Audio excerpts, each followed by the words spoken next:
Hello, and welcome to Family Folktales from the Nashville Public Library. I'm Susan Poulter, a librarian at the main library. Today's story is Fairer Than a Fairy from Andrew Lang's Yellow Fairy Book. Once there lived a king who had no children for many years after his marriage. At length, heaven granted him a daughter of such remarkable beauty that he could think of no name so appropriate for her as Fairer Than a Fairy. It never occurred to the good-natured monarch that such a name was certain to call down the hatred and jealousy of the fairies in a body on the child. But this was what happened. No sooner had they heard of this presumptuous name than they resolved to gain possession of her who bore it, and either to torment her cruelly, or at least to conceal her from the eyes of all men. The eldest of their tribe was entrusted to carry out their revenge. This fairy was named Lagree. She was so old that she had only one eye and one tooth left, and even these poor remains she had to keep all night in a strengthening liquid. She was also so spiteful that she gladly devoted all her time to carrying out all the mean or ill-natured tricks of the whole body of fairies. With her large experience added to her native spite, she found but little difficulty in carrying off Fairer Than a Fairy. The poor child, who was only 7 years old, nearly died of fear on finding herself in the power of this hideous creature. However, when, after an hour's journey underground, she found herself in a splendid palace with lovely gardens, she felt a little reassured, and was further cheered when she discovered that her pet cat and dog had followed her. The old fairy led her to a pretty room, which she said should be hers, at the same time giving her the strictest orders never to let out the fire which was burning brightly in the grate. She then gave 2 glass bottles into the princess's charge, desiring her to take the greatest care of them, and having enforced her orders with the most awful threats in case of disobedience, she vanished, leaving the little girl at liberty to explore the palace and grounds, and a good deal relieved at having only 2 apparently easy tasks set her. Several years passed, during which time the princess grew accustomed to her lonely life, obeyed the fairy's orders, and by degrees forgot all about the court of the king her father. One day, whilst passing near a fountain in the garden, she noticed that the sun's rays fell on the water in such a manner as to produce a brilliant rainbow. She stood still to admire it, when, to her great surprise, she heard a voice addressing her, which seemed to come from the center of its rays. The voice was that of a young man, and its sweetness of tone and the agreeable things it uttered led one to infer that its owner must be equally charming. But this had to be a mere matter of fancy, for no one was visible. The beautiful rainbow informed Fairer Than a Fairy that he was young, the son of a powerful king, and that the fairy Lagree, who owed his parents a grudge, had revenged herself by depriving him of his natural shape for some years, that she had imprisoned him in the palace, where he had found his confinement hard to bear for some time. But now, he owned, he no longer sighed for freedom, since he had seen and learned to love Fairer Than a Fairy. He added many other tender speeches to this declaration, and the princess, to whom such remarks were a new experience, could not help feeling pleased and touched by his attentions. The prince could only appear or speak under the form of a rainbow, and it was therefore necessary that the sun should shine on water so as to enable the rays to form themselves. Fairer Than a Fairy lost no moment in which she could meet her lover, and they enjoyed many long and interesting interviews. One day, however, their conversation became so absorbing and time passed so quickly that the princess forgot to attend to the fire, and it went out. Lagree, on her return, soon found out the neglect, and seemed only too pleased to have the opportunity of showing her spite to her lovely prisoner. She ordered Fairer than a Fairy to start next day at dawn to ask Locrinos for fire with which to relight the one she had allowed to go out. Now this Locrinos was a cruel monster who devoured everyone he came across, and especially enjoyed a chance of catching and eating any young girls. Our heroine obeyed with great sweetness, and without having been able to take leave of her lover, she set off to go to Locrinos as to certain death. As she was crossing a wood, a bird sang to her to pick up a shining pebble which she would find in a fountain close by, and to use it when needed. She took the bird's advice, and in due time arrived at the house of Locrinos. Luckily, she only found his wife at home, who was much struck by the princess's youth and beauty and sweet, gentle manners, and still further impressed by the present of the shining pebble. She readily let Fairer than a Fairy have the fire, and in return for the stone she gave her another, which she said might prove useful some day. Then she sent her away without doing her any harm. Lagree was as much surprised as displeased at the happy result of this expedition, and Fairer than a Fairy waited anxiously for an opportunity of meeting Prince Rainbow and telling him her adventures. She found, however, that he had already been told all about them by a fairy who protected him and to whom he was related. The dread of fresh dangers to his beloved princess made him devise some more convenient way of meeting than by the garden fountain, and Fairer than a Fairy carried out his plan daily with entire success. Every morning she placed a large basin full of water on her window-sill, and as soon as the sun's rays fell on the water, the rainbow appeared as clearly as it had ever done in the fountain. By this means they were able to meet without losing sight of the fire or of the 2 bottles in which the old fairy kept her eye and her tooth at night, and for some time the lovers enjoyed every hour of sunshine together. One day Prince Rainbow appeared in the depths of woe. He had just heard that he was to be banished from this lovely spot, but he had no idea where he was to go. The poor young couple were in despair, and only parted with the last ray of sunshine, and in hopes of meeting next morning. Alas, next day was dark and gloomy, and it was only late in the afternoon that the sun broke through the clouds for a few minutes. Fairer than a Fairy eagerly ran to the window, but in her haste she upset the basin and spilled all the water with which she had carefully filled it overnight. No other water was at hand except that in the 2 bottles.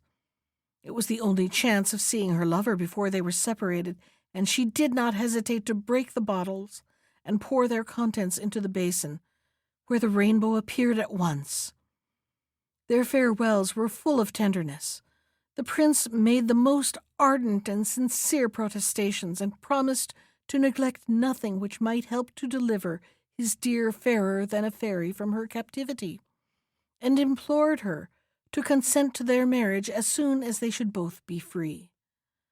The princess, on her side, vowed to have no other husband, and declared herself willing to brave death itself in order to rejoin him. They were not allowed much time for their adieus. The rainbow vanished, and the princess, resolved to run all risks, started off at once, taking nothing with her but her dog, her cat, a sprig of myrtle, and the stone which the wife of Locrinos gave her.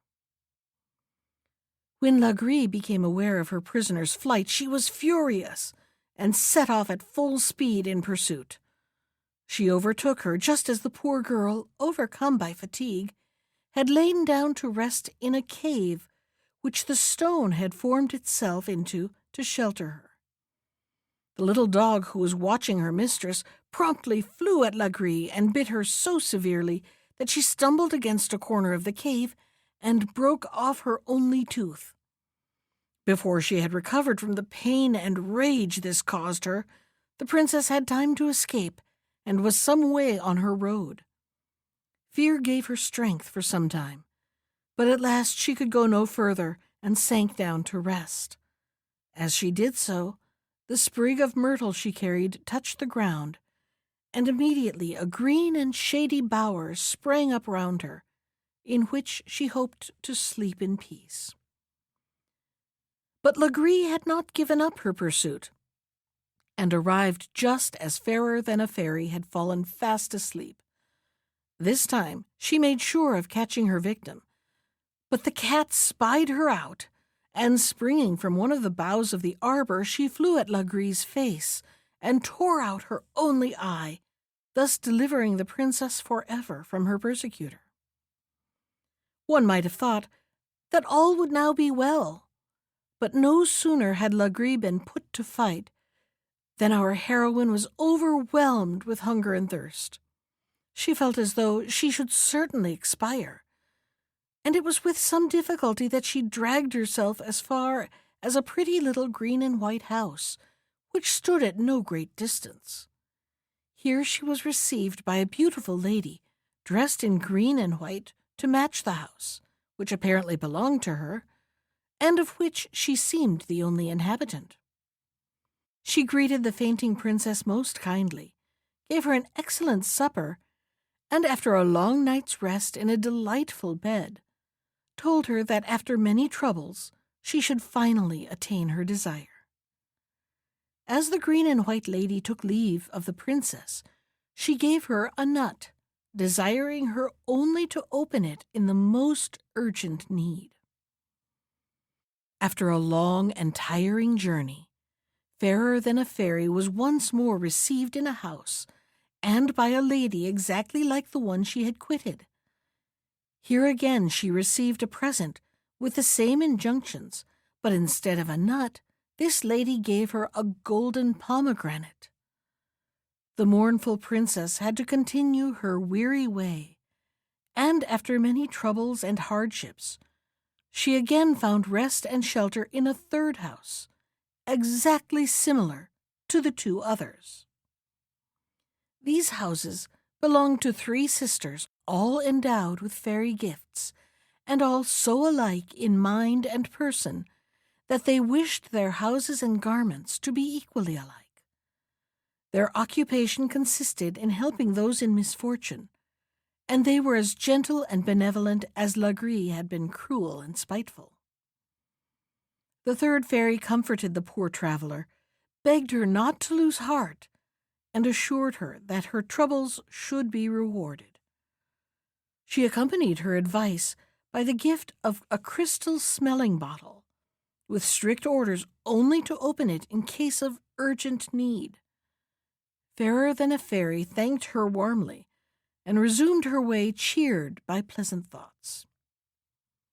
After a time, her road led through a wood full of soft airs and sweet odors, and before she had gone 100 yards, she saw a wonderful silver castle suspended by strong silver chains to 4 of the largest trees.